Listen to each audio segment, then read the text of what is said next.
The room was silent except for the faint hum of the ventilator. The soft green lights from the monitors blinked in rhythm with Clara Monroe's fading heartbeat. She looked peaceful, too peaceful. Blake Monroe stood at her bedside, his hand resting on the railing, his expression solemn. To anyone watching, he was the picture of a heartbroken husband. But the nurses had already left, and no one saw the corner of his mouth curl upward. "End the support," Blake said quietly, turning toward Dr. Leonard, the physician overseeing his wife's case. His voice trembled, perfectly rehearsed. "She wouldn't want to suffer like this." The doctor hesitated. "Mr. Monroe, are you absolutely sure? She's still carrying." Blake's tone hardened. "The child's gone. She lost it days ago. Don't make this harder than it needs to be."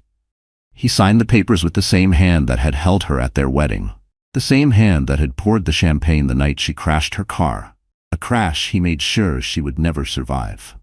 He left the room before the machines went silent. But what he didn't know was that the cameras in that private hospital weren't just for security. Someone had been watching him for weeks.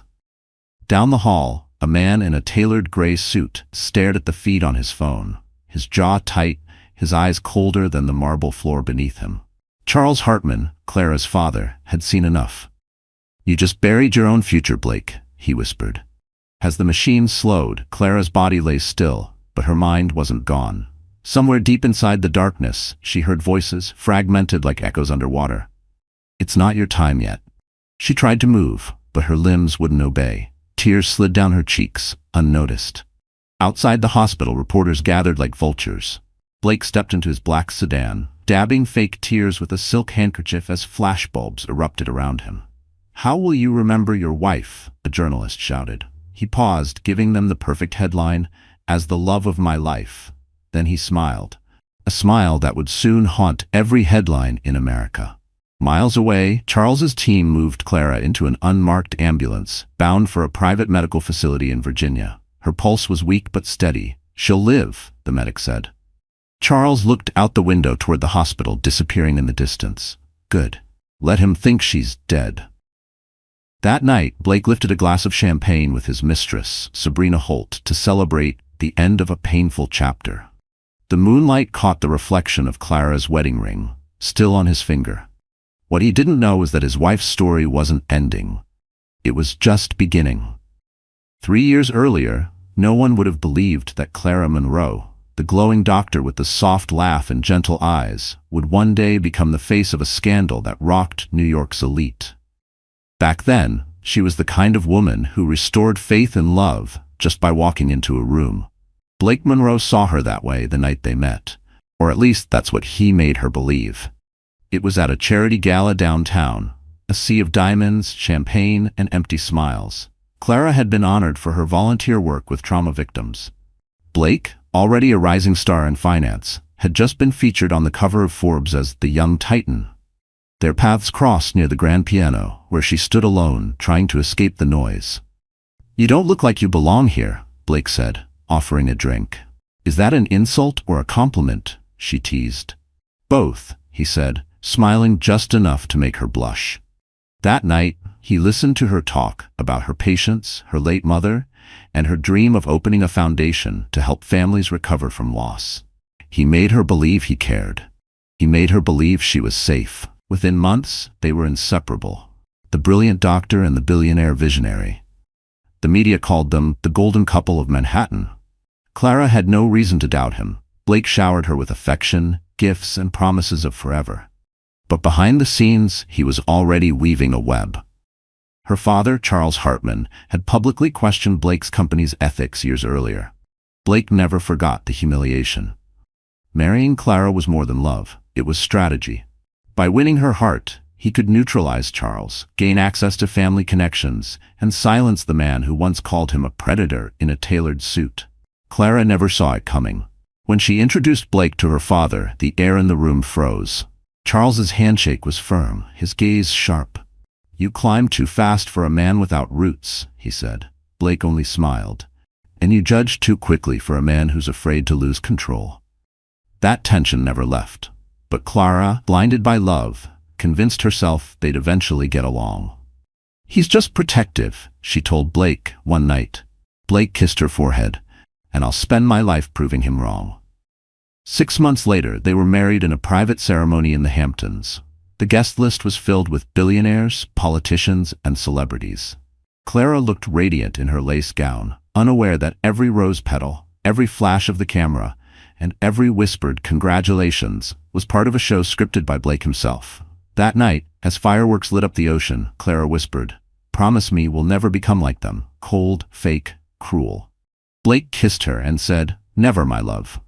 But while she drifted to sleep in his arms, he was awake, typing an email to his lawyer. Subject line: prenup revision, transfer assets quietly. Over the next year, Blake turned their marriage into a performance. Publicly, he was the perfect husband: flowers at her hospital, front row seats at her lectures, affectionate interviews. Privately, he controlled her every move. Her finances, her foundation, even her friends. When she became pregnant, he tightened his grip. "You should focus on home," he said sweetly. "Let me handle the money." She didn't know the accounts were being drained. She didn't know her name was being erased from the foundation she built. She didn't know the man who held her hand each night was planning her downfall. To everyone else, they were a fairy tale. But inside their glass palace, cracks had already begun to form, hairline fractures that would soon split wide open. And one stormy night, the glass would finally shatter, and Clara would pay the price for trusting the wrong man. The night everything fell apart began like any other. A soft rain tapped against the penthouse windows as Clara folded baby clothes in the nursery. She was 7 months pregnant, glowing and exhausted. Blake had been working late again. She told herself it was normal that billionaires didn't keep regular hours, but something about the last few weeks gnawed at her. The secrecy, the constant phone calls, the hushed arguments behind closed doors. When Blake came home that evening, his cologne was different. His tie was undone, his eyes glossy with champagne. "You're still awake?" he asked, forcing a smile. "I wanted to show you the crib," Clara said gently. "It's finally done."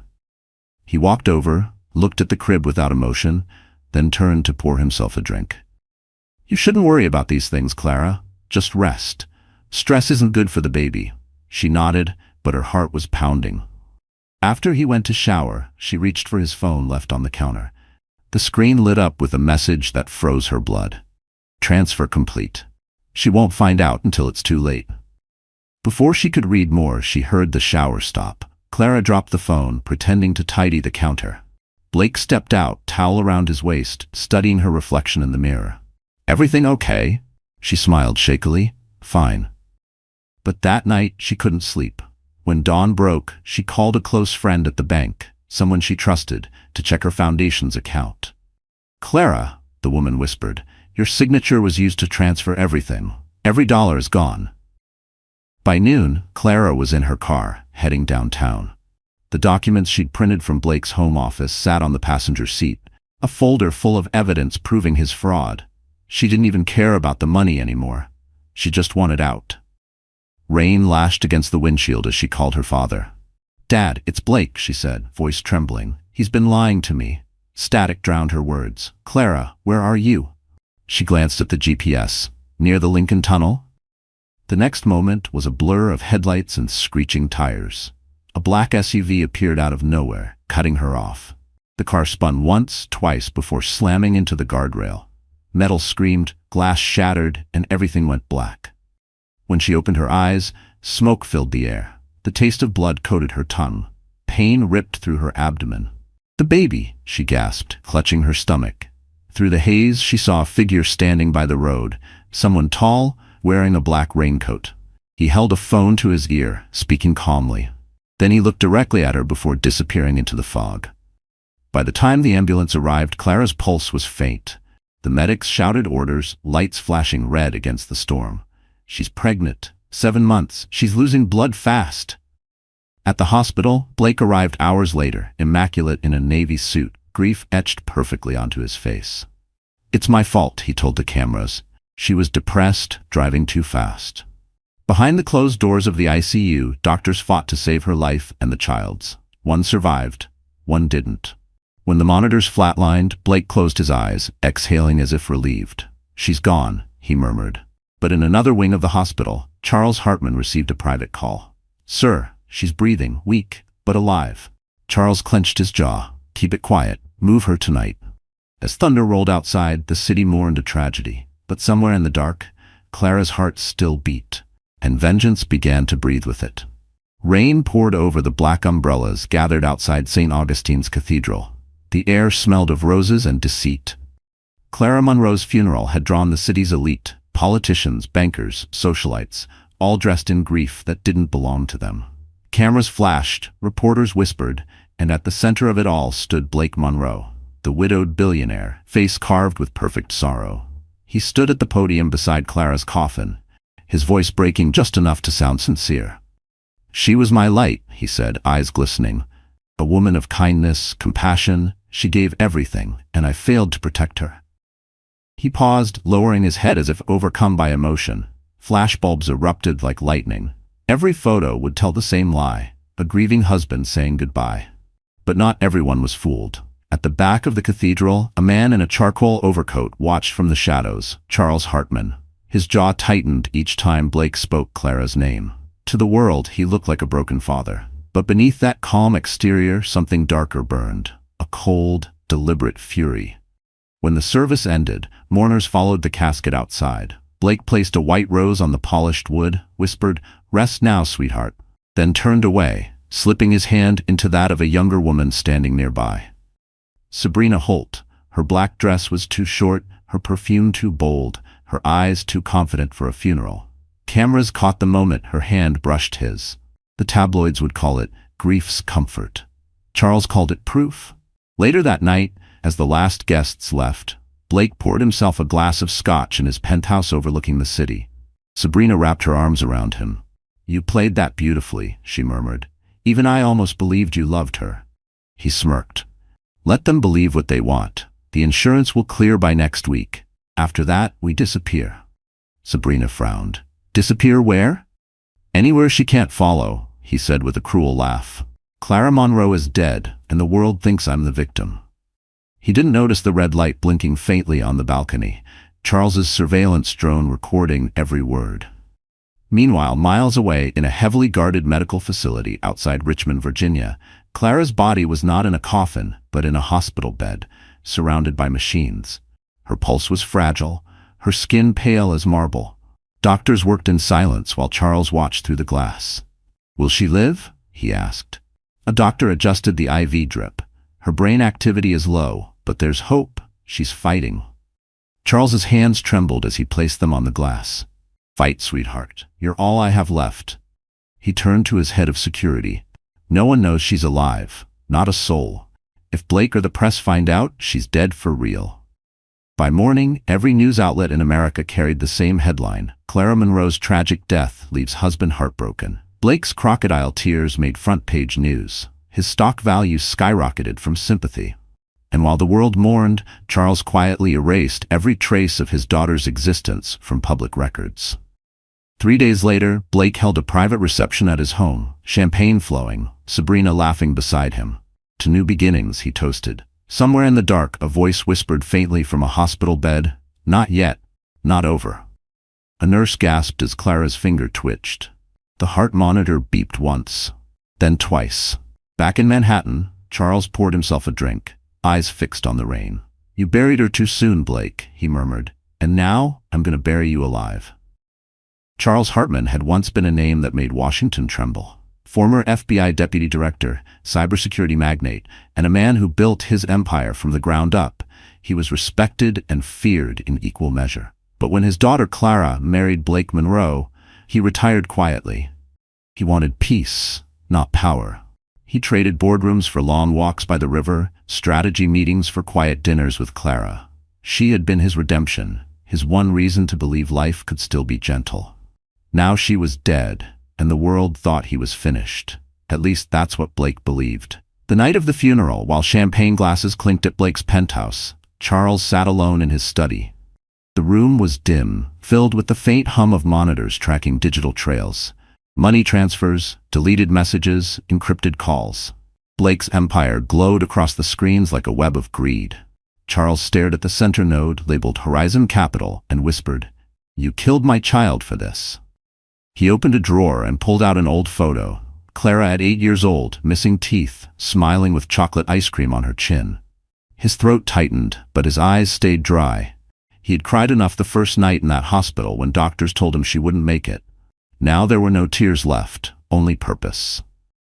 "Activate Project Valkyrie," he ordered. His head of security, a woman named Valerie Kane, appeared on the monitor. "Sir, are you sure? That operation was decommissioned." "Not anymore," Charles said. "We're bringing it back, for Clara." Within 24 hours, Charles's private team was in motion. Former agents, data specialists, and legal minds, all loyal to him from his years in the Bureau, quietly began digging into Horizon Capital. Offshore accounts, wire transfers, false identities. What they uncovered made even Charles's blood run cold. Human trafficking routes disguised as international investments, stolen charity funds, and proof that Blake had laundered millions through Clara's foundation in her name. "He used her signature," Valerie said grimly. "If this goes public, it'll destroy her reputation." Charles's jaw tightened. "Then we'll rebuild her reputation before we burn his." Meanwhile, Blake was enjoying his newfound freedom. The media painted him as the grieving husband who had turned pain into philanthropy. The Monroe Foundation for Mental Health, funded by Clara's stolen money, made headlines as the city's newest charity. Sabrina, now publicly at his side, smiled in every photograph. "See, baby?" Blake told her one night, adjusting his cufflinks. "The world loves a comeback story. They'll never suspect a thing." But a thing was already in motion.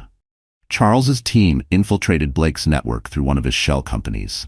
A hacker named Dean planted malware in Blake's private server, capturing every message, every deal, every secret. Within days, they had everything. Proof of fraud, witness lists, even the fake police report blaming Clara's mental breakdown for the crash. Then came the moment that made Charles pause. A single text recovered from Blake's encrypted phone. "Unknown number. The job's done. The car went over. You'll never hear from her again." Charles's fingers tightened on his cane until his knuckles turned white.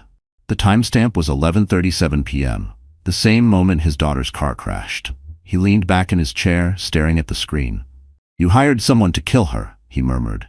"You made her die twice, once in flesh and once in name." Outside, thunder cracked over the city. Charles raised his glass toward the storm, whispering, "You've mistaken my silence for weakness, Blake. But I'm not grieving anymore." He sipped the whiskey slowly, eyes glinting with fire. "I'm hunting." The air inside the Virginia compound was cool and sterile, filled with the faint hum of machines that never slept. Behind reinforced glass and biometric locks lay the secret the world could never know. Clara Monroe, alive but suspended between life and death. For the first time in months, the steady rhythm of her heart echoed through the halls like a fragile drumbeat of defiance. Charles Hartman entered the room quietly, his reflection merging with hers on the glass. Tubes snaked across her arms, monitors traced faint green lines across dark screens. To the world, she was gone, buried under a marble headstone, but to him she was still here, fighting. "Good morning, sweetheart," he whispered, his voice cracking under the weight of love and fury. "You rest. I'll handle the monsters." The medical wing was hidden beneath the facade of a government research facility, one of Charles's oldest off-the-grid operations from his FBI days. Only 6 people knew the truth. Charles, 2 doctors, his head of security Valerie Kane, a nurse named June, and the hacker Dean who managed the digital blackout. No cameras, no internet connection, no records. Clara didn't exist. Dr. Patel, a neurologist in her 40s with sharp eyes and a calm voice, approached Charles with a tablet. "She's stable," she said softly. "The trauma was extensive. Internal bleeding, head injury, oxygen loss. But her brain is responding. If she keeps fighting, she might wake up." Charles nodded but didn't smile. "When?" "There's no way to know," Patel said. "Could be weeks, could be months. What she'll remember, that's unpredictable." He turned toward the glass again. "When she wakes up, she'll remember everything she needs to." Outside the facility, armed guards patrolled the perimeter disguised as maintenance workers. The forest surrounding the property stretched for miles, concealing the entrance like nature's own vault. Even satellites couldn't see inside. The roof was shielded with infrared blocking panels, one of Charles's own inventions. Meanwhile, in New York, Blake Monroe celebrated his rise to billionaire stardom. He appeared on talk shows, gave interviews about loss and resilience, even launched a scholarship in Clara's honor. Cameras adored him. Women pitied him. Investors worshipped him. The world had crowned him untouchable. But every empire has cracks. Back in Virginia, Charles's hacker Dean discovered encrypted transactions linking Horizon Capital to an offshore account in the Cayman Islands. "Sir, this one's different," he said. "Looks like a payment for a private contractor." Charles's eyes narrowed. "Show me." The screen revealed the transaction made the night of the crash, $250,000 wired to a name that didn't exist. Attached was a digital note. "Job completed. No witnesses." Charles stared at it, his pulse steady, his voice deadly calm. "Trace it. I want a face." Days turned into weeks. Rain fell over the compound in endless sheets, washing away the outside world. Then one night something changed. June, the nurse, was adjusting Clara's IV when she noticed a flicker in the monitor. The heart rate spiked, then steadied. "Doctor!" she cried. Dr. Patel rushed in, her breath catching as Clara's eyelids fluttered. The woman who'd been still for months twitched her fingers, her lips parting as if forming a word. "Clara?" the doctor whispered. "Can you hear me?" Her voice was faint, dry, barely a whisper, but it was real. "Blake." Dr. Patel turned toward the security camera in the corner, knowing Charles was watching. Charles froze in his office, eyes wide, glass of whiskey forgotten on the desk. He could hear her voice through the speaker, weak but alive. He pressed his hand against the screen, whispering, "Welcome back, my girl. The hunt begins." The first thing Clara Monroe felt was pain. Deep, raw, and alive. Her body ached with every breath, every blink. The sterile scent of antiseptic filled her lungs. When her vision cleared, the ceiling above her was unfamiliar. Metal panels, soft fluorescent light. Panic surged as she tried to move, but her limbs felt like lead. "Easy," said a calm voice. A woman stepped into view. Dr. Patel, gentle but firm. "You're safe, Clara. You've been through a terrible accident." Clara's throat burned when she tried to speak. "How long?" "Almost 5 months," the doctor replied softly. 5 months. The words hit like a physical blow. She tried to sit up, but a sharp pain in her abdomen stopped her. Instinctively, her hand went to her stomach and froze, empty, flat. Her heartbeat thundered in her ears. "The baby?" she whispered. Dr. Patel hesitated, her eyes heavy with sorrow. "I'm sorry, we did everything we could." Clara turned her face toward the wall, silent tears slipping down her cheeks. The pain of the crash had been nothing compared to this. Her child, gone, her life, gone. For days she refused to speak. The nurses whispered outside her room. They thought she couldn't hear, but she caught fragments. Funeral, husband, insurance. Each word twisted deeper like a knife. Then one morning she woke to find a man standing by the window. Tall, silver-haired, posture unshakable. Her father. "Dad," her voice cracked. Barely a whisper. Charles turned slowly, the steel in his eyes softening for the first time in months. "You're awake," he said, walking toward her. He took her hand, the same hand he'd once held when teaching her to ride a bike. For a moment, neither spoke. Then she asked the question she already feared the answer to. "Does he know I'm alive?" Charles shook his head. "No one does. To the world you died that night. Even your grave has flowers." Clara closed her eyes, trembling. "Good, let him think that." Her father's voice was low, dangerous. "I have evidence of what he did. The fake transfers, the offshore accounts, the payment for the crash. He thinks he buried you for good, but he buried himself instead." Clara stared at him, the grief in her eyes slowly hardening into something sharper. "I want to see it. All of it." In the days that followed, she learned the truth piece by piece. The forged signatures, the staged police reports, the mistress. Every detail was another wound, but it also fueled her. The woman who had been soft, forgiving, and trusting died in that crash. The one who woke up was something else, stronger, colder, and far more dangerous. Physical therapy was brutal. Every step felt like knives cutting through her legs, but she forced herself forward. Again, she told the therapist each time she fell. Again. Valerie Kane, her father's head of security, watched from the doorway. "She's got his fire," she murmured. Charles nodded. "No," he said quietly, "she's got her own." Weeks turned into months. Clara regained her strength, her voice, her will. Her reflection in the mirror no longer looked fragile. It looked focused. The scars on her body were proof of survival, not weakness. One night, she stood before her father's desk, dressed in a simple black coat, her hair cut short. "When do we start?" she asked. Charles slid a folder toward her, filled with photos of Blake Monroe and Sabrina Holt smiling for the cameras. "He's already moved on," he said. Clara's jaw clenched, her voice steady but burning with fury. "Then it's time I did too." And this time she wouldn't just survive, she'd make him wish she hadn't. Sabrina Holt had always thought she was clever enough to win any game. When she'd met Blake Monroe, she saw him not as a man but as a golden ticket. He was charming, powerful, and ruthless, qualities she admired because she shared them.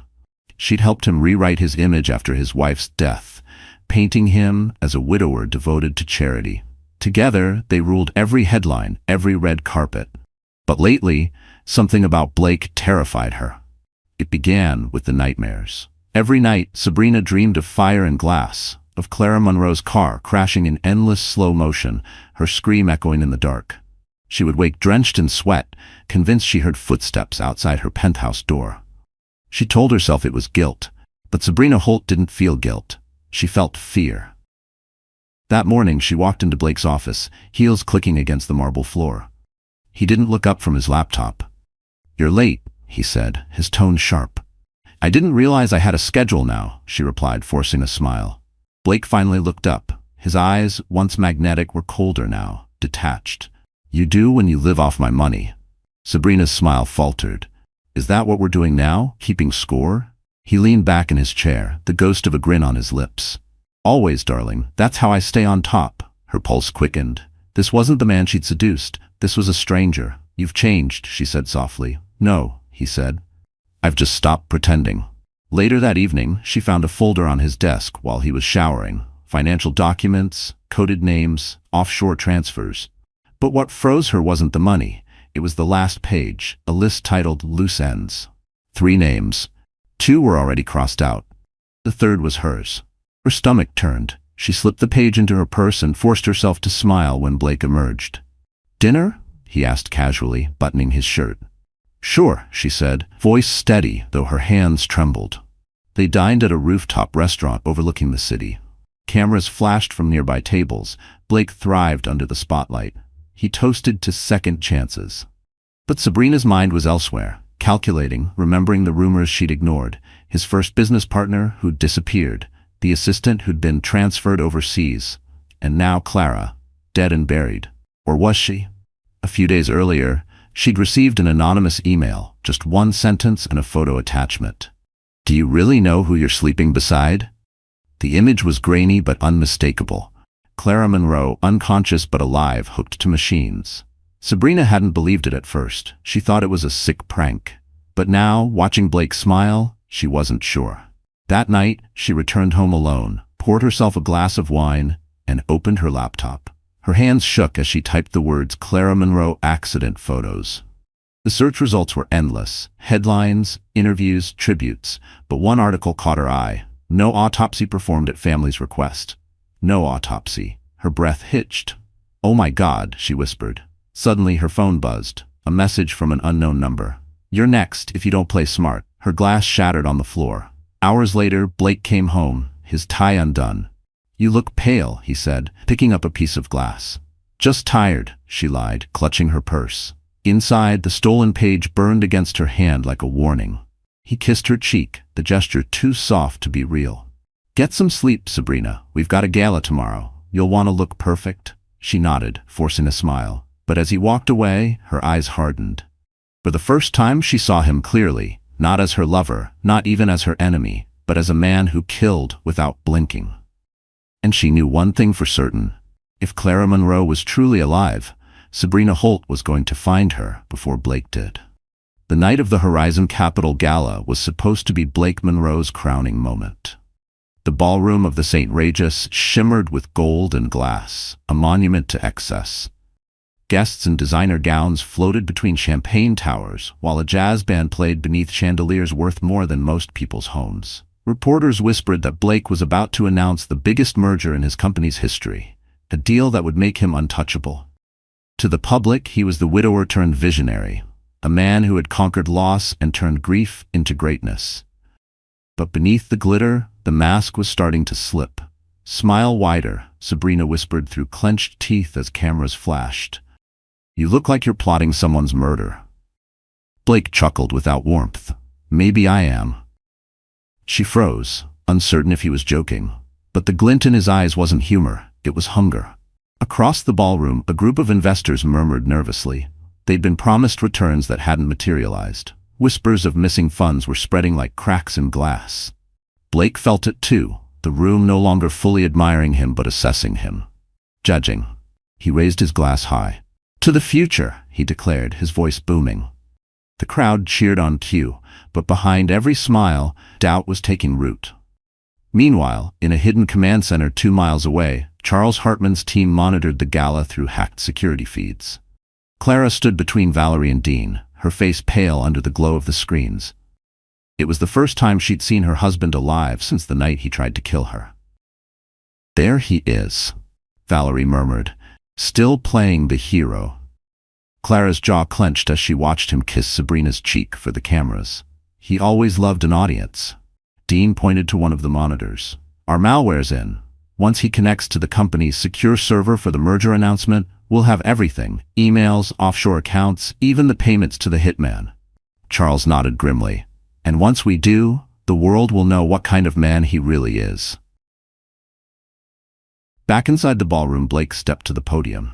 "Tonight marks a new era for Horizon Capital," he began, voice smooth as silk. "We rise from tragedy with hope, integrity." The screens behind him flickered, static. Then the company logo dissolved into a cascade of numbers, then words. "Transfer confirmed. Cayman Islands, Project Clearwater." The audience gasped. Blake froze. What the hell? More data appeared. Bank transfers, internal emails, and one message in bold white letters. "The dead see everything." Gasps turned into murmurs. Sabrina's face went pale. Blake slammed his fist on the podium. "Turn it off!" He barked, but the tech team was powerless. The feed had been hijacked. At that exact moment, a text pinged on his phone. He looked down. "You buried her. Did you think the earth wouldn't spit her back out?" The glass slipped from his hand, shattering on the floor. "Blake?" Sabrina whispered, trembling. "What's happening?" But he couldn't answer. His perfect world was collapsing. Live, in front of the same cameras that once worshipped him. Reporters were already rushing out of the room, phones to their ears. Investors shouted. The air thickened with panic. Somewhere in the chaos, Sabrina spotted a familiar face among the catering staff. A flash of blonde hair, eyes that looked too much like Clara's. Her heart stopped. "Blake," she whispered, grabbing his arm. "She's here." He turned, following her gaze, but the woman was gone. For a brief second, he saw his reflection in the mirrored wall. The confident billionaire was gone. What stared back was something hollow, cornered, terrified. The band stopped playing. The applause had died, and somewhere far away, Clara Monroe allowed herself the faintest smile.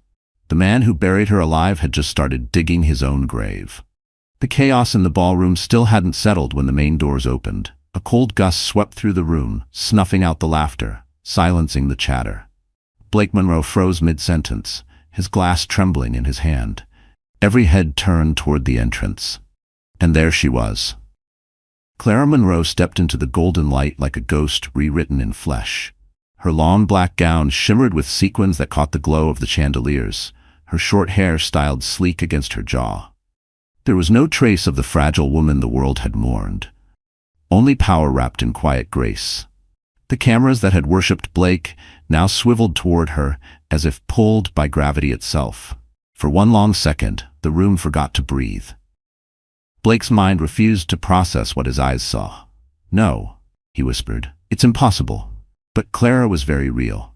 She paused at the top of the marble stairs, her gaze sweeping across the room until it locked with his. The corner of her lips curved into a faint, knowing smile. "Hello, Blake," she said, her voice calm but sharp enough to cut glass. The crowd erupted. Reporters screamed questions. Phones rose like a sea of flashlights. Sabrina staggered backward, pale as a ghost. "You said she was dead," she hissed. Blake's pulse hammered in his ears. "She was," he muttered. "She was." Clara descended the stairs slowly, deliberately, her heels clicking like a countdown. "You really shouldn't have buried me with my name still on your company's paperwork," she said when she reached him. Her father's plan had worked perfectly. Charles had leaked her survival just hours before the event, enough to spark whispers but not confirmation. Every major outlet had sent extra reporters waiting for the truth. Now they had it. "Mrs. Monroe," one journalist shouted, "how are you alive?" Clara's eyes never left Blake's. "Turns out love doesn't kill you," she said. "Greed does." The crowd gasped. Flashbulbs went wild. Sabrina grabbed Blake's arm, whispering, "We have to go." But he stood frozen, panic and fury warring in his face. "You think this changes anything?" he spat. "You have no proof." Clara smiled faintly. "You're right," she said, nodding toward the stage where the massive screen still hung. "I don't. But they do." On cue, Valerie, standing in the control booth, activated the final file. The screen flickered, revealing video footage. Blake in his hospital suit, leaning over Clara's bed, whispering, "End the support." His signature on the death order filled the screen behind him. Gasps turned into shouts. One reporter yelled, "That's murder!" Another, "She's got him!" Blake lunged toward the stage, but security guards stepped in, blocking him. Sabrina backed away, shaking her head, whispering, "Oh my God." Clara didn't move. She simply watched him unravel. "You should have made sure I was dead, Blake. You taught me everything about survival and revenge." He stared at her, sweat beading on his forehead. "You can't prove I caused that crash." She tilted her head. "Maybe not, but your bank accounts can." The room roared with questions. Reporters surged forward, shouting for comment. Investors slipped out in panic. The empire Blake had built on deceit was collapsing before his eyes. Clara turned to the cameras, her voice calm and steady. "I'm here tonight for one reason," she said. "To remind every woman who's ever been silenced. You can be buried, but you can still come back." She walked past Blake, the crowd parting around her like water. For the first time, he was the one left standing in the dark. And as she stepped into the flashing storm of cameras outside, her words echoed through the ballroom. "The dead don't seek revenge, they demand justice." The gala ended in chaos. Reporters swarmed, cameras flashed, and the once untouchable Blake Monroe found himself shoved into the backseat of his black sedan like a criminal fleeing the scene. His driver shut the door and sped off through the rain-slick streets of Manhattan, while Blake sat in stunned silence, his reflection fractured by the neon lights. "She's alive," he muttered, as if saying it aloud would make it less impossible. "She's alive." Across from him, Sabrina sat rigid, her mascara streaked. "You said she was gone, Blake. You looked me in the eye and swore." He cut her off, voice sharp. "Shut up." The silence that followed was suffocating. Blake pressed his palms to his temples. Every move he'd made, every lie he'd spun, had depended on one truth: Clara being dead. And now, with one appearance, she'd undone years of work. The screens replayed in his mind, his face beside her hospital bed, his signature sealing her fate. He needed to regain control. He needed to disappear her again. Back at his penthouse, Blake stormed inside, tossing his phone onto the counter. Dozens of missed calls from investors, his lawyer, the press. His empire was crumbling in real time. He poured a drink with shaking hands, swallowing half the glass before slamming it down. Sabrina hovered near the door, clutching her purse. "You can't fix this," she said softly. "She's going to destroy you." He turned, eyes blazing. "No, she won't. I built everything she's standing on. If I go down, she goes with me." Her lip trembled. "Blake, listen to yourself. She survived a crash you paid for. Maybe it's time to... Enough." He grabbed her wrist, hard. "You don't get to talk about her." Sabrina yanked free, her voice trembling. "You're losing it. You're scaring me." Blake laughed bitterly. "You think I'm scared? I made her. I can end her again." But when Sabrina left the apartment that night, she didn't go home. She went straight to her car, locked the doors, and pulled out her phone. There was only one number she could think to call, the one from the anonymous email she'd received weeks ago. A voice answered on the second ring. Calm, low, authoritative. "Miss Holt, we've been expecting you." She hesitated. "Who are you?" "Someone who wants to make sure justice finds Blake Monroe. Meet us tomorrow, Hent corner of 5th and Mercer. Don't bring your phone." Before she could ask anything else, the line went dead. Meanwhile, across the river in the Virginia compound, Clara stood before a wall of screens watching live footage of Blake's building. Valerie handed her a tablet. He's spiraling. The press is circling, and his investors are fleeing. Clara's eyes were cold. Good. But panic isn't punishment, it's only the beginning. Charles entered the room. The files we released were just enough to rattle him. Now we go for the throat. We leak the offshore accounts and the bribery evidence tomorrow. Clara turned to him. No, not yet. Let him twist. Let him feel what I felt when he left me in that hospital bed, helpless, drowning. Charles studied her face, half proud, half worried. You're starting to sound like him. She didn't flinch. Maybe that's what it takes to beat him. In New York, Blake lay awake, staring at the ceiling. The rain outside drummed against the glass like distant footsteps. Every sound made him flinch. He poured another drink, but his hands wouldn't stop shaking. From the shadows of the room, his phone buzzed. One new message. No name.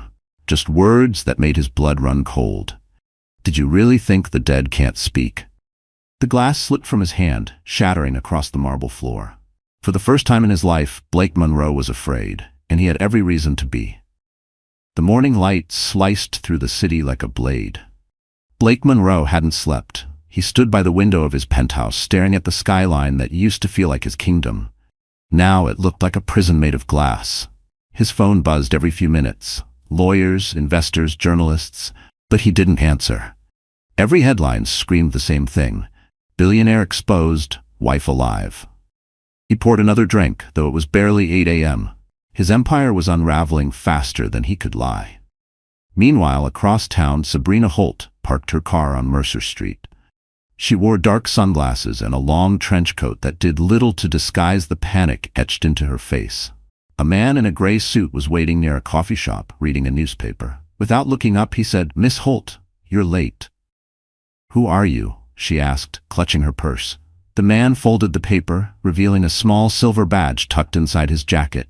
"Let's just say I work with people who don't like Blake Monroe." Sabrina hesitated. "You mean the FBI?" He smiled faintly. "Not officially. Think of us as interested parties." He handed her an envelope. "We know about the offshore accounts, the staged death, the payments, but we need proof, someone inside." Her breath hitched. "You want me to betray him?" The man's gaze hardened. "You already did. You just haven't admitted it yet."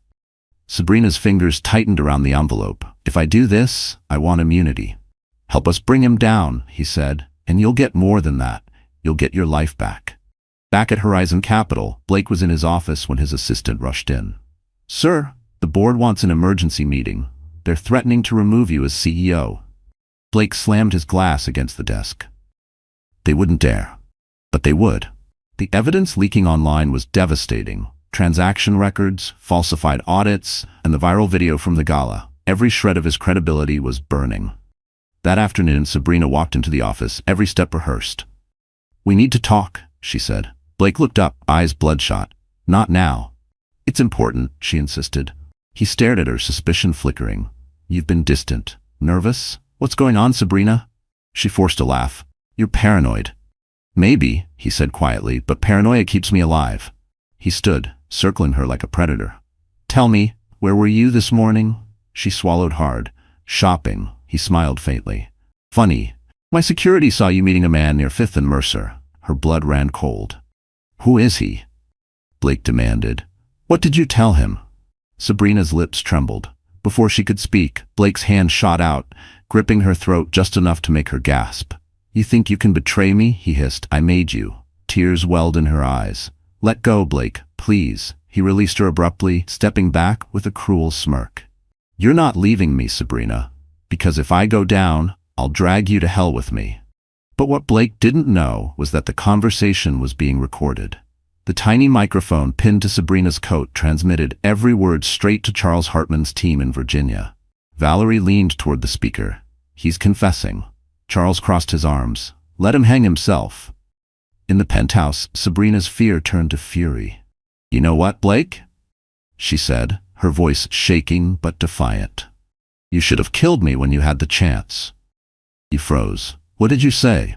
She smiled faintly. "You'll find out soon enough." That evening, Sabrina slipped out of the building, clutching a flash drive in her pocket, the full recording of their conversation. She handed it to the same gray-suited man waiting by her car. "Good work," he said. "You just gave us everything we need." As she turned to leave, he added, "You should get out of the city, tonight." Sabrina frowned. "Why?" He met her gaze, voice low. "Because when he realizes what you've done, He'll come for you." And somewhere in the dark, Blake Monroe poured another drink, staring at the empty spot where Sabrina's car should have been. For the first time he smiled, not from love, but from the promise of revenge. The courthouse buzzed with a tension that could be felt through the marble floors. Cameras lined the steps, reporters jostling for space as news anchors spoke in urgent tones. Today, billionaire Blake Monroe faces charges of fraud, conspiracy, and attempted homicide, following shocking revelations that his wife, once presumed dead, has returned to testify. Inside, the air was thick with whispers and flashing bulbs. Blake sat at the defense table, jaw clenched, his expensive suit doing little to hide the cracks forming beneath his composure. His lawyers flanked him like vultures, whispering strategies that even they no longer believed would work. Across the aisle sat Clara Monroe, alive, composed, and devastatingly calm. She wore a navy suit, no jewelry, no makeup excess, just a quiet power that demanded attention. Every journalist's lens found her, every flash immortalized her return. Charles Hartman sat behind her, his presence a silent wall of steel. When the judge entered, the room fell into silence. "All rise." Blake didn't look at Clara at first, but when he finally did, their eyes locked for the first time in public since the night she'd died. For a fleeting moment, the confidence drained from him. She didn't look angry. She looked certain. That scared him more than rage ever could. The prosecution began. "Mr. Monroe, we have evidence that you forged financial documents, staged your wife's death, and transferred millions through offshore accounts." Blake's lawyer objected, but the judge waved him off. "Overruled. Continue." The prosecutor gestured toward a monitor. "Your Honor, Exhibit 32, a recording obtained by federal investigators." The screen came to life, projecting Blake's voice through hidden speakers. "You think you can betray me? I made you." Sabrina's recorded sobs echoed through the courtroom. Gasps rippled through the crowd. Blake's face turned white. "That recording is illegal." The prosecutor cut him off. "So is trying to murder your pregnant wife." The judge pounded the gavel once. "Order." But the room had already erupted. Cameras clicked, reporters whispered furiously. Blake clenched his fists, his composure unraveling. Then came the moment Clara had waited for. The prosecutor nodded toward her.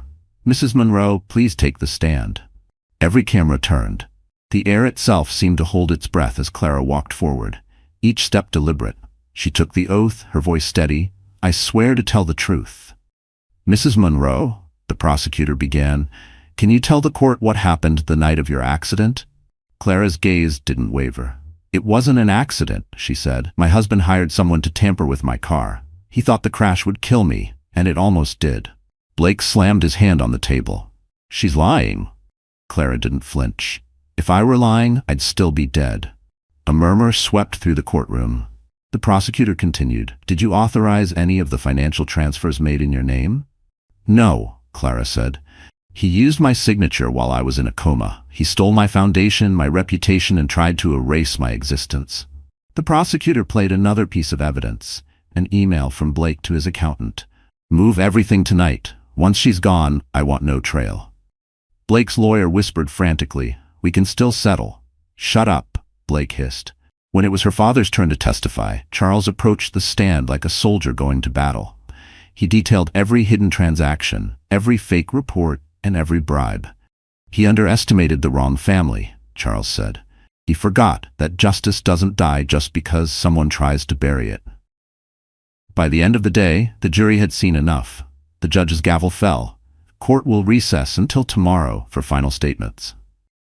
As Blake was escorted out, he looked back at Clara. His voice was low, venomous. "You think this is over? You'll regret ever coming back." Clara met his gaze calmly. "I already regret loving you. Everything else is justice." And as the courtroom doors closed behind him, the world finally saw what he truly was. Not a visionary, not a victim, but a predator cornered by the prey he created. And tomorrow, the verdict would finish what the crash started. The morning of the verdict dawned gray and heavy, like the city itself was holding its breath. Outside the courthouse, crowds pressed against barricades, reporters shouting into microphones as helicopters hovered above.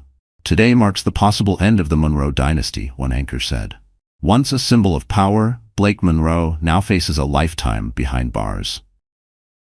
Inside, the courtroom was packed to suffocation.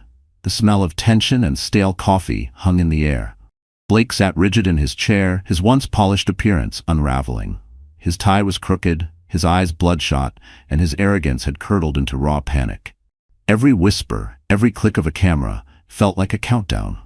Across the aisle, Clara sat between her father and Valerie. Her face was calm, unreadable, but inside her heart thundered. Months of hiding, planning, and reliving the crash had brought her here. Justice wasn't just close, it was inevitable. When the judge entered, the room fell silent. "This court has reached a verdict." Blake leaned forward, jaw clenched. The jury foreman stood. "We find the defendant, Blake Monroe, guilty of fraud, embezzlement, and attempted homicide." Gasps rippled through the courtroom. Reporters scrambled for their phones, cameras flashing like lightning. Blake's lawyer buried his face in his hands. Blake, however, didn't move. He sat frozen, disbelief carving deep lines into his face. "No," he whispered. "No, this isn't possible." But it was. The judge's voice cut through the noise. "Mr. Monroe, your empire was built on lies, deceit, and greed. You will spend no less than 30 years in federal prison." Blake exploded. "You think you can do this to me? I am Horizon Capital." The judge banged the gavel. "You were, not anymore." As guards stepped forward to restrain him, he turned his fury on Clara. "You ruined me," he shouted, his voice echoing through the chamber. Clara met his rage with calm precision. "No, Blake, you ruined yourself the moment you decided my life was worth less than your money." He lunged toward her, but the guards caught him, dragging him back in handcuffs. The flash of cameras captured the moment. The fallen billionaire, veins bulging, screaming her name while she sat unshaken. Outside, the news broke across every channel. Blake Monroe found guilty. Stocks plummeted within hours. Horizon Capital's board announced his removal. By nightfall, federal agents raided his offices, seizing servers, documents, and personal assets. The empire he'd built on fraud collapsed like a house of cards. At the Virginia compound, Charles and his team watched the coverage in silence. Valerie turned to Clara. "It's done. You won." Clara shook her head. "Not yet. Winning isn't the same as healing." Charles placed a hand on her shoulder. "You've done more than anyone thought possible. He'll rot for what he did." Clara looked at the TV screen showing Blake being shoved into a black van, his wrists bound. "Prison isn't enough," she murmured. "He needs to know what loss feels like." Valerie raised an eyebrow. "You mean Sabrina?" Clara nodded slowly. "She helped him destroy everything I loved. She doesn't get to walk away clean." In Manhattan, Sabrina watched the same footage from her apartment. Tears streaked her face. Not for Blake, but for herself. She had traded her soul for luxury, and now she was the last piece of his broken puzzle. Her phone buzzed. A single message from an unknown number, "You're next." Her blood ran cold. Meanwhile, Blake sat alone in a holding cell, the hum of fluorescent lights above him. Sweat trickled down his temple as he whispered her name again. "Clara." He could still see her eyes in the courtroom, steady, merciless, alive. He slammed his fists against the metal table. "You think you've won?" He snarled to the empty room. "This isn't over." But it was. Outside those steel bars, his world had already burned to ashes. And as the city slept, the woman he tried to bury walked free beneath the same stars, whispering into the night, "Let the empire rot. Tomorrow, we bury the mistress." Sabrina Holt had always been good at running, from small-town scandals, from lovers she'd used, from every mess she'd made. But this time, there was nowhere left to go. The morning after Blake Monroe's conviction, the world turned its eyes toward her. Headlines screamed, "Billionaire's mistress under investigation." Reporters camped outside her penthouse, cameras waiting like vultures. Every time she stepped near the window, flashbulbs exploded. She hadn't slept. The TV blared non-stop coverage. Footage of Blake in handcuffs, of Clara leaving court calm and radiant, of commentators debating how the woman behind the crime would be next. Sabrina muted the sound but couldn't silence her thoughts. When her phone buzzed, she flinched. The caller ID read unknown. She answered, voice shaking. "Hello?" A calm voice replied. "Miss Holt, you're scheduled for questioning at the federal building at 10 a.m. Don't be late." Her mouth went dry. I told you everything already. I gave you the recordings." "Then you have nothing to worry about," the agent said, hanging up. But Sabrina knew better. In Blake's world, no one walked away clean. By noon, she was packing. Cash, passport, jewelry, the flash drive, her insurance policy. She slipped it into her purse and dialed a private number. "Tom, it's me. I need a plane. Tonight, Dubai." The voice on the other end hesitated. "Sabrina, everyone's watching the airports. You won't make it." She gritted her teeth. "Just get it ready." Outside, rain began to fall, blurring the skyline. Sabrina threw on a trench coat and sunglasses, heading for the service elevator. The lobby was crawling with reporters, but the back exit was clear. She slid into a waiting cab, heart pounding. "JFK," she told the driver. Halfway across the bridge, her phone buzzed again. Another unknown number. She hesitated, then answered. "What do you want?" A woman's voice, calm, familiar. "You're running from the wrong person, Sabrina." Her blood ran cold. "Clara, did you think I wouldn't find you?" Clara's voice was steady, almost kind. "You helped him destroy my life. You watched me burn." "I didn't know," Sabrina cried. "He said you were gone." "I thought." "You thought wrong," Clara said, "and now you'll tell the world everything you did, or I will." The line went dead. Sabrina's hands trembled. The cab slowed in front of the airport. Cameras were everywhere. She lowered her sunglasses and pushed through the crowd, ignoring the shouted questions. But as she reached the terminal doors, 2 federal agents stepped in front of her. "Miss Holt," one said, "we have a warrant for your arrest." "No," she stammered, clutching her purse. "You don't understand. I'm the victim." They took the bag from her, the flash drive falling out, scattering onto the wet pavement. The agent picked it up. "What's this?" Sabrina went still. "That's nothing. Just," he inserted it into a tablet. The files opened. Dozens of transactions, fake passports, offshore accounts, all tied to her name. Blake had framed her long before his fall. Her knees buckled. "He set me up," she whispered. "He set me up." At that moment, a reporter shouted, "Sabrina, any comment on your role in the Monroe fraud case?" Cameras flashed as the agents led her away in handcuffs. She tried to cover her face, but it was too late. The world saw everything, her fear, her guilt, her collapse. That night, Clara watched the footage from her father's office. Sabrina's arrest played on every channel. Valerie switched off the TV. "Poetic, isn't it?" she said. "The mistress always falls last." Clara stared out the window, her reflection framed against the storm. "No," she said softly, "she falls loudest."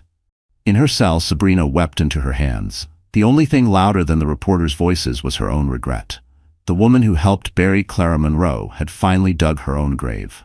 The storm outside the Hartman estate had lasted all night, sheets of rain slamming against the windows as if the world itself was purging its sins. Clara stood in the library, staring at the fire burning low in the hearth. Blake was in prison, Sabrina was behind bars, and her father's name was cleared. The world believed the story was over, but deep down she felt something unfinished, something wrong. Charles entered quietly, holding a folder. "You should rest," he said. "It's finally done?" Clara didn't turn. "I've rested enough." "What's that?" He hesitated. "Something Valerie's team found in the FBI archive. A name, Noah Monroe." The sound froze her. "Monroe?" "Blake's brother," Charles said. "Estranged for years, he disappeared after their parents died. But according to these records, he was in New York the night of your crash." Clara frowned. "Are you saying he helped Blake?" Charles's expression was unreadable. "I'm saying we don't know yet." Hours later, Clara sat alone in the garden, watching raindrops slide down the glass. Her scars itched when she thought of the crash, the flash of headlights, the black SUV. Her mind replayed it, frame by frame, until something new surfaced. A memory she hadn't noticed before. A voice. Deep. Urgent. "Hold on. Don't close your eyes." Her breath caught. That voice hadn't been Blake's. It had been softer, younger. A stranger's voice pulling her from the wreckage. She rushed back inside. "Dad," she said, "I remember. Someone pulled me out of the car that night." Charles's brow furrowed. "The medics found you unconscious." "No," she said firmly. "Someone was there before them." That evening, Valerie tracked the ambulance logs. There was a 911 call made 5 minutes before the official dispatch, she said. The caller never gave a name, but the number traces to a prepaid phone, purchased in Brooklyn by a man using the alias Noah Gray. "Gray," Charles repeated. Monroe spelled backward. Clara's pulse quickened. "Find him." 2 days later, Valerie found him. Noah Monroe stood outside a small cabin near the Hudson, the same sharp jawline and piercing eyes as his brother, but there was something different in them. Guilt. When Clara stepped out of the car, his face went pale. "You shouldn't be here," he said. "I need answers," she replied. He looked away. Your father won't like what I have to say. Charles stepped forward. Try me. Noah sighed. Blake hired me to handle the crash. I was supposed to make sure it looked like an accident. I didn't know he planned to kill her. When I saw her car spin out, I couldn't. His voice broke. I pulled her out myself. I called 911 and ran before the cops came. Charles's jaw tightened. Why didn't you come forward? Because Blake would have killed me too, Noah said. And because part of me thought maybe she really was better off dead than living with what he'd done. Clara stepped closer, eyes glistening. You saved me. He nodded slowly. And I've regretted it every day since. Charles bristled. You were part of his crime. I know, Noah said quietly. That's why I turned over everything I had. Emails, payment records, proof that Blake planned every detail. It's yours now. He handed Clara a flash drive. She took it, her fingers trembling. Why give it to me? Noah met her gaze. Because I couldn't save your child. But maybe this will save someone else. For a long moment, no one spoke. The rain had stopped, leaving the air heavy and still. Then Clara said softly, You can't undo what you did, Noah, but you can help me finish it. He nodded, tears threatening to fall. Tell me what you need. As they drove back, Charles glanced at his daughter in the rearview mirror. You trust him?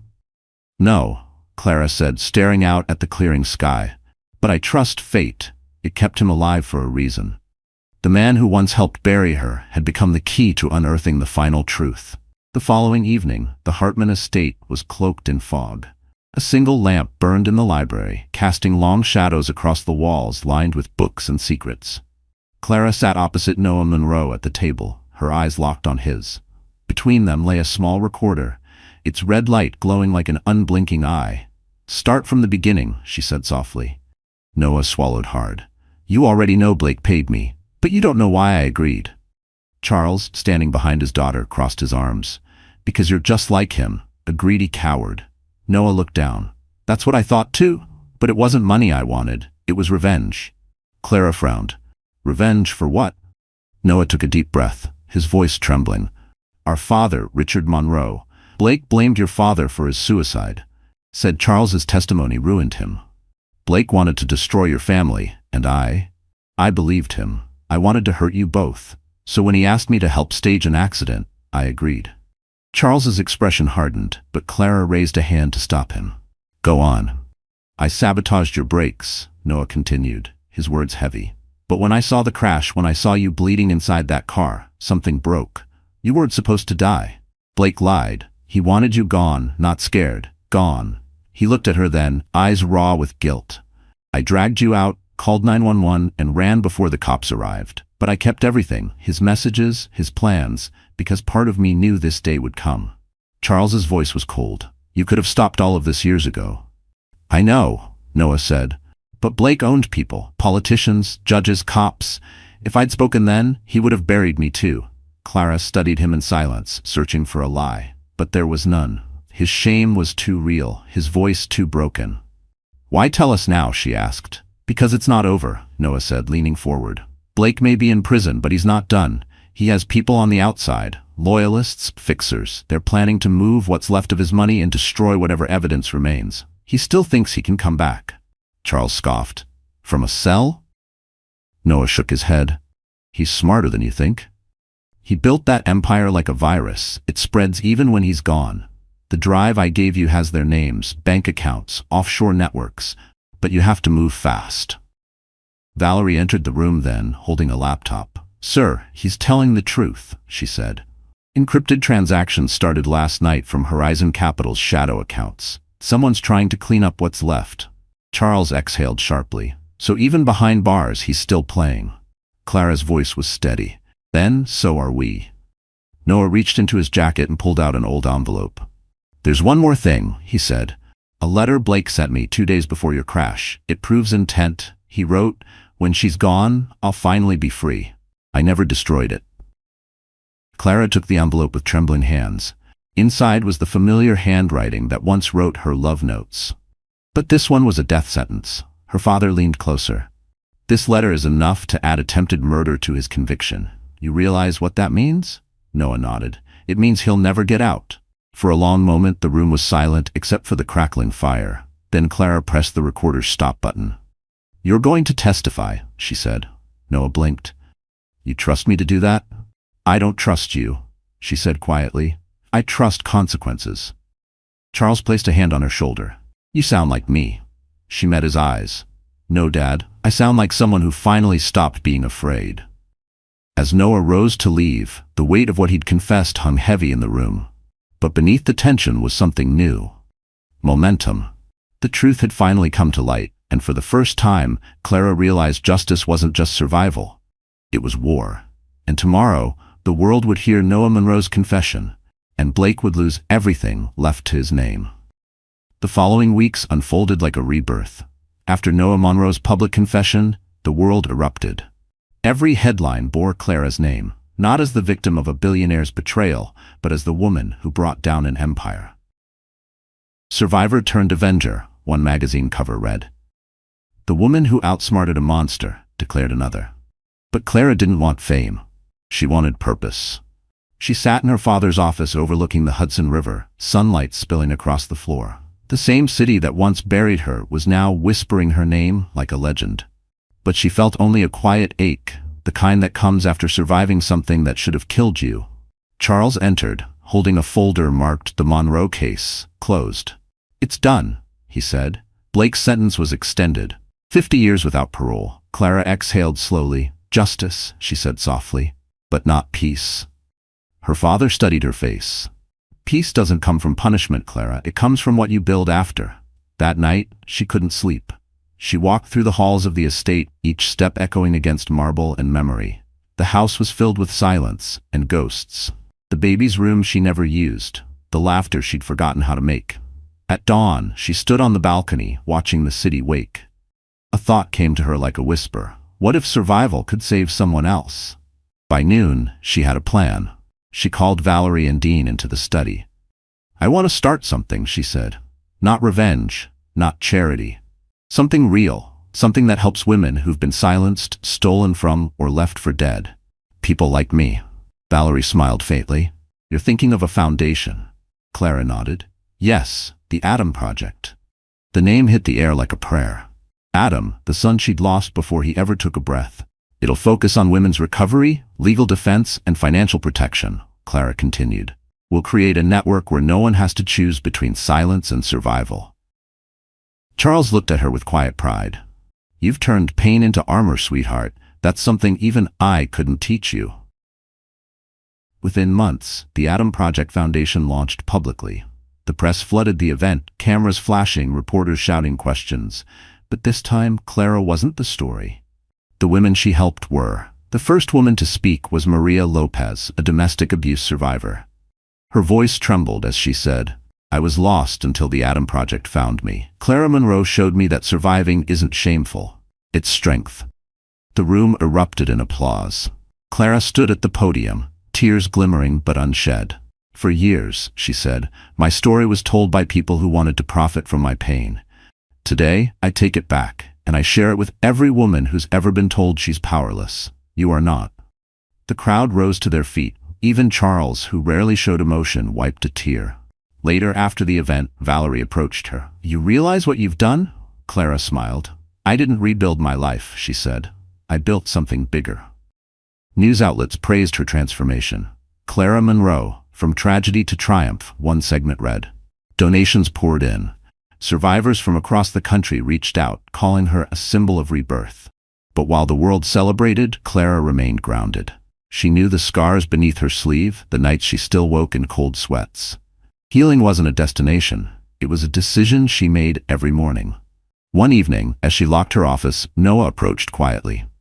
"You really did it," he said. Clara turned, offering a faint smile. "We did it." He looked down. "You gave me redemption I didn't deserve." "No one deserves redemption," she said. "We earn it." They stood in silence, the skyline glowing behind them. Then Noah said, "Blake's lawyers filed an appeal." Clara's eyes narrowed. "Then we remind the world who he really is." Her reflection in the window was steady, fearless. She wasn't the woman who had been buried. She was the one who rose from the grave and built a monument to justice. And for the first time in years, Clara Monroe felt alive. Not because she'd survived, but because she was finally living for something greater than survival. The gray walls of Rikers Federal Correctional Facility rose like a scar against the horizon. A cold wind whipped across the yard as guards escorted a visitor through the security gates. Every camera turned toward her, Clara Monroe, the woman the world once buried, now walking into the belly of the beast to face the man who'd tried to erase her. Inside, the air was thick with bleach and despair. The sound of metal doors clanging shut echoed down the corridor as Clara followed the guard to a small visitation room. A thick pane of glass divided the space. On the other side sat Blake Monroe, thinner now, older, but with the same predatory gleam in his eyes. When he saw her, he smirked. "Well," he said, picking up the phone, "I guess the dead do make house calls." Clara sat, her expression unreadable. She lifted the receiver. "I'm not here for you, Blake. I'm here for closure." He chuckled darkly. "Closure? You think you can just waltz in here and feel better about what you did to me?" "What I did," she repeated, voice calm but sharp. "You tried to kill me. You stole my foundation, my life, my child." Blake leaned forward, his grin widening. "And yet here you are, stronger, richer, famous. I made you, Clara. You should be thanking me." Her knuckles whitened around the phone. "You made a monster," she said quietly, "but not the one you think." He tilted his head, studying her. "You came here because you miss me." She almost laughed. "I came here to make sure you understand something before you die behind these walls." His eyes narrowed. "And what's that?" "That you didn't win," she said. "You never did." Blake's laughter cracked through the receiver, loud and cruel. "You think your little foundation makes you powerful? You think the world actually cares? You're still the same pathetic woman begging for attention." Clara leaned in, voice low. "No, Blake. The difference is, now they're listening to me, not you." His grin faltered. She continued, "Every survivor you silenced, every woman your company exploited, my foundation's bringing them justice. The very name Monroe has become a warning. You destroyed yourself the moment you touched me." He bared his teeth. "You think this cage can hold me forever? I built connections you can't imagine. People still owe me favors. Sooner or later, someone will set me free." Clara smiled faintly. "I know. That's why I came." He frowned. "What are you talking about?" She slid a small envelope under the partition. "Read it." Inside was a letter stamped Department of Justice. Blake's eyes scanned the words, confusion shifting to horror. It was an official notice. All remaining Monroe assets and trademarks are now permanently transferred to the Atom Project Foundation. Every company, every account, every piece of his legacy, gone. "You can rot here for the rest of your life," she said. "But every time someone speaks your name, it'll be attached to mine and to justice." Blake's hand trembled as he crushed the paper. "You vindictive." "Save it," she interrupted. "You taught me something, Blake. Power isn't what you take, it's what you survive." She stood, placing the receiver down. The guard motioned for her to leave, but Blake slammed his palm against the glass. "Clara," he shouted, "you can't walk away from me." She turned back once, her voice steady. "I already did." As she stepped into the hallway, the doors clanged shut behind her. Blake's furious shouts faded into echoes. Outside, the air felt cleaner, lighter. Valerie was waiting by the car. "How'd it go?" she asked. Clara exhaled, a small smile tugging at her lips. He finally met someone he couldn't control. As they drove away, the prison shrank in the distance until it was nothing but a dark speck swallowed by the horizon. For the first time since the crash, Clara felt truly free. The monster was caged, the empire erased, and the woman once buried was now the one writing the final chapter. The year had passed since the verdict. The chaos, the cameras, the endless headlines faded into memory. New York had already moved on to its next scandal. But for Clara Monroe, life had finally slowed into something resembling peace. The morning sun poured through the windows of the Atom Project's new headquarters, a glass building overlooking the East River. The lobby buzzed with quiet purpose. Survivors laughing, lawyers working, volunteers bustling through hallways painted in warm, hopeful colors. The plaque by the entrance read, "For those who were buried but chose to bloom." Clara stood beside it, her reflection framed by the words. She looked different now. Stronger, calmer. The scars on her wrists had faded, but she never hid them. They were proof that she'd lived. Valerie walked up holding a stack of files. "Another 20 applications this morning," she said. Women asking for help, legal aid, protection. Clara smiled faintly. Then we're doing something right. Charles entered, his cane tapping lightly against the marble floor. His once gray hair was now stark white, but his eyes still carried that steel resolve. You've built something remarkable, Clara. I never thought I'd see the day my daughter's name stood for hope. Clara turned to him. You taught me how to fight. I just changed the reason why. He chuckled softly. And what's next? She looked out the window where the city shimmered like a promise. Healing, she said. Not just for me, for everyone who still thinks they're trapped in the dark. Later that afternoon, the Adam Project hosted its first anniversary gala. Unlike the opulent parties Blake once threw, this one was filled with authenticity. No diamonds, no tabloids, no empty praise. Just people who'd survived something hard and refused to stay silent. Clara took the stage as the audience rose in applause. Cameras clicked, but this time, the light didn't feel invasive. It felt warm. When I started this journey, she began, I didn't think I'd live long enough to see this room. I thought my story ended the night I crashed my car. But life, she paused smiling, had other plans. A ripple of emotion moved through the crowd. I learned something, she continued. Justice isn't about revenge. It's about reclaiming the parts of yourself that someone tried to steal. And once you do, you build something better, something no one can burn down. The audience stood again, clapping through tears. Charles wiped his eyes, hiding the gesture behind his hand. After the gala, Clara slipped away to the garden terrace. The city glowed beneath her, lights flickering like stars. Valerie joined her, holding 2 glasses of champagne. For you, she said. Clara accepted one.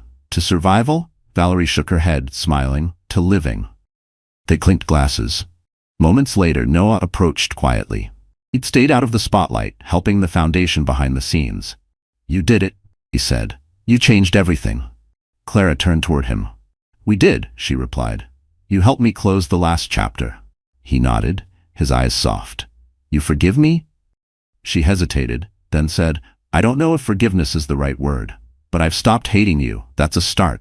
He exhaled, relief washing over his face. That's more than I deserve.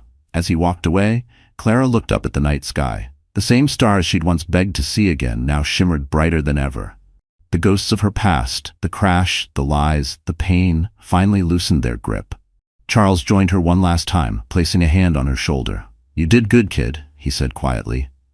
She smiled. I finally understand something, Dad. What's that? That surviving wasn't the victory, she said. Becoming someone better was. He nodded proudly, his eyes glistening. The wind rustled through the rooftop garden, carrying away the last remnants of the storm that once defined her life. Below, the city pulsed with possibility. Clara lifted her glass to the stars. For Adam, she whispered, and for every woman who thought she'd never rise again.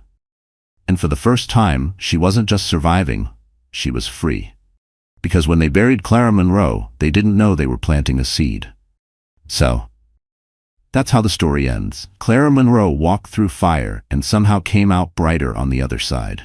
And if you're still here right now, watching until this very moment, maybe something in her journey touched you too. Maybe it reminded you that no matter how broken things feel, there's always a way back to the light. You know, the Stoics used to say we suffer more in imagination than in reality. Clara's story proves that. The pain didn't define her, it refined her. Like Marcus Aurelius once wrote, what stands in the way becomes the way. Every betrayal, every scar, every sleepless night became the bridge to her strength. And maybe, just maybe, the same is true for you. So tonight, take a breath. Let go of what's behind you. You don't have to erase your past to start over. You just have to stop letting it own you. Healing isn't loud. Sometimes it's just choosing peace over anger, one quiet day at a time. If this story stirred something in your heart, give it a like, share it with someone who needs hope, and don't forget to subscribe, because our next story might be the one that helps you rise again.